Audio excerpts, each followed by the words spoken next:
हमारी ये मांग है नीतीश कुमार जी से और बीपीएससी के चेयरमैन से कि आप सबसे पहले इस 270 जो पकड़े गए कदाचार में उस सबको प्रतिबंधित कीजिए। सबसे बड़ा जो चुनावी फंड का है जरिया वो बिहार में पेपर लीक और धांधली सेटिंग है। सरकारी नौकरी में धांधली सेटिंग कराओ, पैसा कमाओ, फिर और नेता लोग को पहुंचाया जाता है ताकि वो बचा ले। हमने के पाठक जी से भी आग्रह किया था, क्योंकि हमारे पास फोन आ रहा था हर जिला से कि काउंसलिंग में कुछ चेक नहीं किया जा रहा। काउंसलिंग में भी गड़बड़ी है, कोई चेकिंग ही नहीं हुआ। जो डॉक्यूमेंट्स अभ्यर्थी ने दिया उस डॉक्यूमेंट्स को रख लिया, नियुक्ति पत्र दे दिया।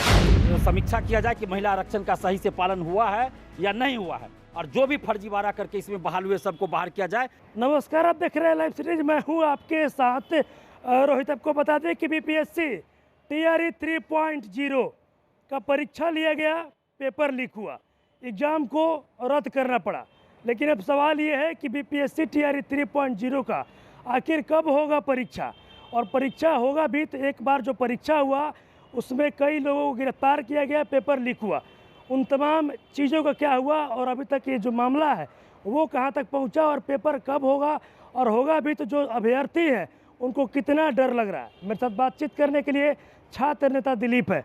पेपर टीआरई 3.0 का कब लिया जाएगा, डेट पे डेट दिया जा रहा है? देखिए, अभी तो दिया है जुलाई में, जुलाई मध्य में दिया गया, 19 से 22 जुलाई डेट दिया गया है। लेकिन मुझे लगता है कि जो पहले से टीआरई 3 का डेट घोषित था 24 अगस्त, हो सकता है उसी समय तक ले जाया जाए, घिच के ले जाया जाए। अच्छा। और ये तो सबको पता है कि चुनाव के चलते टीआरई 3 की वैकेंसी आई थी, तब तो चुनाव खत्म हो गया, पेपर लीक भी इसका हो गया। लेकिन आप जुलाई में परीक्षा लीजिए या अगस्त में लीजिए, मेरा ये कहना है कि परीक्षा सही से लीजिए, पारदर्शिता के साथ लीजिए और साफ सुथरा परीक्षा लीजिए। किसी भी तरह का पेपर लीक ना हो, धांधली सेटिंग ना हो। और 270 लोग जो हजारीबाग में पकड़े गए थे टीआरई 3 पेपर लीक मामले में, जिसको जेल भी भेजा गया और उसी आधार पर परीक्षा रद्द भी हुई, तो बीपीएससी ने अभी तक उस सब लोग को प्रतिबंधित क्यों नहीं किया? मेरा सवाल है बिहार सरकार से और बीपीएससी से, क्यों नहीं प्रतिबंधित अभी तक किया गया है? इन लोगों ने क्या पैसा दिया है बीपीएससी को, इसलिए बीपीएससी प्रतिबंधित नहीं कर रही? क्योंकि और तो कोई बात नहीं सामने आ सकती है। जब ये लोग कदाचार में पकड़े गए तो आपको प्रतिबंधित करना चाहिए, क्योंकि इससे पहले टीआरई 1 में आपने 582 या 600 लोगों को प्रतिबंधित कर दिया था, जो कि सिर्फ आप पे आरोप लगाए थे, मीडिया में आरोप लगाए थे, तो आपने प्रतिबंधित कर दिया। और ये लोग पकड़े गए पेपर लीक में, तो आप क्यों नहीं प्रतिबंधित कर रहे हैं? इससे पहले आप देखिए, हेड मास्टर की परीक्षा हुई थी 2022 या 23 में, तो उसमें कुछ लोग, लड़की भी थी जो दूसरा के बदला में दूसरा को बैठाया था, तो वैसे लोगों को प्रतिबंधित किया गया था। मतलब करीब हम लोग जानते हैं 10-12 लोग को प्रतिबंधित किया गया था जो कदाचार में संलिप्त पाए गए थे। परीक्षा रिजल्ट के बाद प्रतिबंधित किया गया। और यहाँ जो टीआरई 3 में पेपर लीक मामले में 270 लोग हजारीबाग से गिरफ्तार हुए, प्रोजेक्टर पे आंसर रट रहे थे, पुख्ता सबूत पाया गया, उसके बाद भी 270 लोग को अभी तक बीपीएससी ने प्रतिबंधित नहीं किया। इसका मतलब बड़े बड़े नेताओं का हाथ है, नेता भी इसमें बिल्कुल बड़े बड़े नेता मंत्री का हाथ है, और बीपीएससी पे दबाव होगा, या फिर पैसे का बंदरबांट होगा। बीपीएससी को भी पैसा मिला होगा, उस नेता लोग को भी पैसा मिला होगा, बड़ा बड़ा सेटर पैसा दिया होगा, इसलिए प्रतिबंधित नहीं किया जा रहा है। तो हमारी ये मांग है नीतीश कुमार जी से और बीपीएससी के चेयरमैन से कि आप सबसे पहले इस 270 जो पकड़े गए कदाचार में उस सबको प्रतिबंधित कीजिए, और उसके बाद जितने भी इसमें सेटर पकड़े जाते हैं, अभ्यर्थी पकड़े जाते हैं, जो भी पकड़े जाते हैं, सब पे कठोर कानूनी कार्रवाई हो, 15 साल से अधिक की सज़ा हो, स्पीडी ट्रायल कल 6 से 8 महीना के अंदर सज़ा दीजिए, और सारी संपत्ति जब्त कीजिए। कोई सरकारी जॉब में है तो उसको जॉब से बर्खास्त कीजिए, तब जाकर पेपर लीक रुकेगा। और जो भी नेता, बड़े बड़े कोचिंग शिक्षक, मेरा सवाल है कि उस समय कहा गया था कि बीपीएससी के अधिकारी ने कोड बताया पेन ड्राइव का, आज तक उस अधिकारी को क्यों नहीं अरेस्ट किया गया? कोचिंग शिक्षक पटना के कुछ शामिल ऐसे अखबारों में आया था, आज तक पटना के किसी कोचिंग शिक्षक को क्यों नहीं अरेस्ट किया गया? क्यों बचाया जा रहा है बड़े बड़े शिक्षक को? बड़े बड़े अधिकारी, बड़े बड़े नेता बचा रहे हैं, मंत्री बचा रहे हैं, और कौन बचाएंगे? वही लोग को पैसा पहुंचता है, चुनावी फंड ये लोग पर इकट्ठ देते हैं। जो बड़े बड़े कोचिंग शिक्षक है, जो धांधली सेटिंग में संलिप्त, पेपर लीक में रहते हैं, और जो बड़ा बड़ा सेटर, ये लोग नेताओं को पैसा पहुँचाते हैं, उस पैसे का इस्तेमाल चुनाव में होता है, ये सबको पता है। क्योंकि बिहार में तो उद्योग धंधा है नहीं, कोई फैक्ट्री है नहीं, तो चंदा कहाँ से आएगा भाई? कोई बिजनेसमैन तो चंदा देगा नहीं, 2-4 लोग होंगे जो देते होंगे। तो सबसे बड़ा जो चुनावी फंड का है जरिया वो बिहार में पेपर लीक और धांधली सेटिंग है। सरकारी नौकरी में धांधली सेटिंग कराओ, पैसा कमाओ, और नेता लोग को पहुंचाया जाता है ताकि वो बचा ले, जब पकड़े जाए तो बचा ले, रही होता है, बचा लिया जाता है।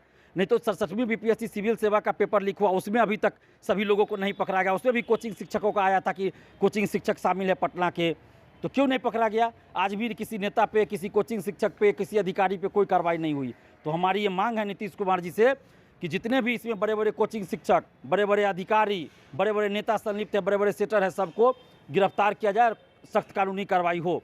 और साथ ही 270 लोग को प्रतिबंधित किया जाए और TRE 1 TRE 2 में जितने भी फर्जी लोग बाहर हुए हैं सबको बाहर किया जाए। मैं उस समय से कह रहा हूँ, TRE 1 का जब काउंसलिंग शुरू हुआ, मैंने उस समय से ये कहा था कि काउंसलिंग सही से नहीं हो रही है, शिक्षा विभाग काउंसलिंग करवा रहा था। हमने के पाठक जी से भी आग्रह किया था, क्योंकि हमारे पास फ़ोन आ रहा था हर जिला से कि काउंसलिंग में कुछ चेक नहीं किया जा रहा। काउंसलिंग में भी गड़बड़ी है, कोई चेकिंग ही नहीं हुआ। जो डॉक्यूमेंट्स अभ्यर्थी ने दिया उस डॉक्यूमेंट्स को रख लिया, नियुक्ति पत्र दे दिया गया। अच्छा। हम उस समय भी के पाठक जी से आग्रह किए थे, क्योंकि शिक्षा विभाग के पाठक की काउंसलिंग करवा रहे थे। तो हम आज फिर आग्रह कर रहे हैं नीतीश कुमार जी से और जो नए ACS बने हैं शिक्षा विभाग के, उनसे कि आप एक बार फिर से जितने भी शिक्षक बने हैं TRE 1 TRE 2 में सबका काउंसलिंग करवाइए, फिर से बायोमेट्रिक लीजिए और काउंसलिंग करवाइए।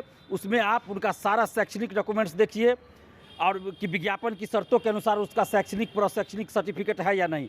आवासीय सर्टिफिकेट, बिहार से बाहर के लोग बिहार का आवासीय बनाकर बिहार का आवासीय फर्जी बना लिए हैं, जाति तक फर्जी बना लिए हैं। जैसे EBC कोई बना लिया, कोई SC का, कोई EWS, कोई OBC सर्टिफिकेट फर्जी बनाकर यहाँ आरक्षण का भी लाभ ले लिए हैं। अच्छा, डर लग रहा है कि नहीं आपको? आप लोगों को तो डर लगता ही होगा कि फिर से पेपर होगा, कहीं फिर से मत लीक हो जाए। डर तो अब है, अब तो विश्वास नहीं रहा। अब तो BPSC पे भी विश्वास नहीं, किसी पे विश्वास नहीं रहा। अब विश्वास ही नहीं रहा। शुरू में 1 साल 1.5 साल विश्वास रहा, ताकि BPSC में लगता है कि अब सही से परीक्षा हो रही है, लेकिन TRE 3 का जिस तरह हाल हुआ और TRE 2 का भी जो कट ऑफ इतना गया, तो अब तो लगता है कि कोई आयोग बचा नहीं। हालांकि BPSC पहले से धांधली सेटिंग में रहता था, उसका पहले से? इतिहास है। 56 से 59वीं सिविल सेवा से खुलेआम धांधली सेटिंग BPSC में हो रहा है। लेकिन बीच में ऐसा लगा कि कुछ सुधार हुआ है, कुछ सही हुआ है, लेकिन अब लगता है कि नहीं, कुछ भी सही नहीं हुआ और ये सिर्फ दिखावा था और विद्यार्थियों को गुमराह किया गया। और अभी जो हो रहा है BPSC में सबसे ज़्यादा भ्रष्टाचार बन गया। जब अमरिंदर कुमार BPSC के परीक्षा नियंत्रक थे, उसको आप BPSC के ऑफिस में ही, जहां OMR सीट रखी जाती है, मेंस की कॉपियां और अन्य दस्तावेज, गोपनीय दस्तावेज रखे, उसके बगल में आवास बना के वो रह रहा है। तो इस तरह से तो भाई मतलब पारदर्शिता और सही से एग्जाम नहीं होगा, साफ सुथरा। तो धांधली सेटिंग हो रहा है, जिसको हम लोग हटाने की मांग कर रहे थे।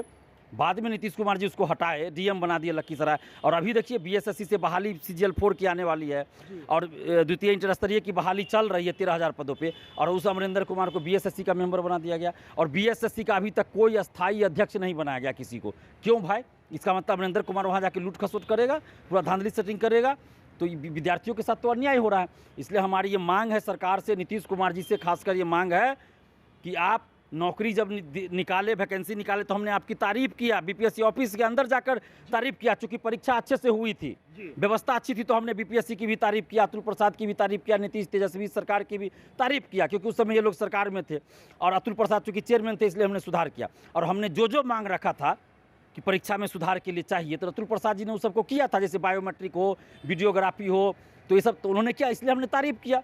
क्योंकि जो मांग हम 5 साल से कर रहे हैं उसको अगर कोई पूरा करा तो जाहिर सी बात है हम तो उनको धन्यवाद देंगे ही ना। लेकिन जैसे ही हमको पता चला कि गड़बड़ी हुई, तो हम तो अतुल प्रसाद जी के भी विरोध में बोल रहे हैं, BPSC के विरोध में ही बोल रहे हैं। अच्छा, आप क्या मांग क्या करते हैं आप? हमारी ये मांग है, नीतीश कुमार जी से हाथ जोड़कर हमारी विनती है कि ये बिहार की गुणवत्तापूर्ण शिक्षा का सवाल है, बिहार के भविष्य का सवाल है।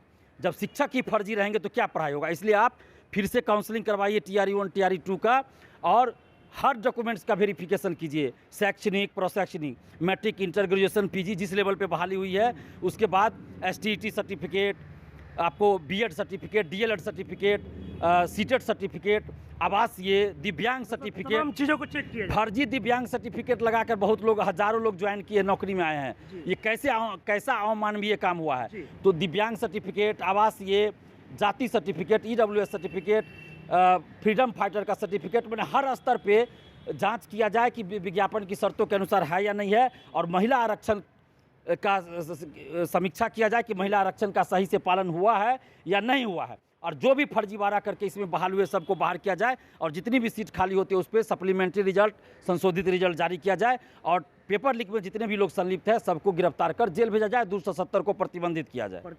चलिए देखिए, मेरे साथ छात्र नेता दिलीप थे। आपको बता दें कि ये वही दिलीप है जिन्होंने TRE 3.0 पेपर लीक का उजागर किया था, और अब पूछ रहे हैं CM नीतीश से और BPSC आयोग से कि जिन 270 लोगों को हजारीबाग से पकड़ा गया था, उन लोगों को क्या हुआ, आखिर अभी तक उन लोगों को प्रतिबंधित क्यों नहीं किया गया।